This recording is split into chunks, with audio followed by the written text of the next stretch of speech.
Selam arkadaşlar, herkesi hoş gördük.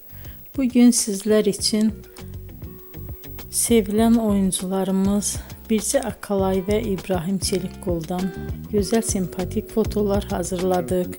Birce Akalay yer gök aşk, hayat bazen tatlıdır, siyah beyaz aşk bu kimi dizilerde rol almış ve herkes tarafından çok beğenilmiştir.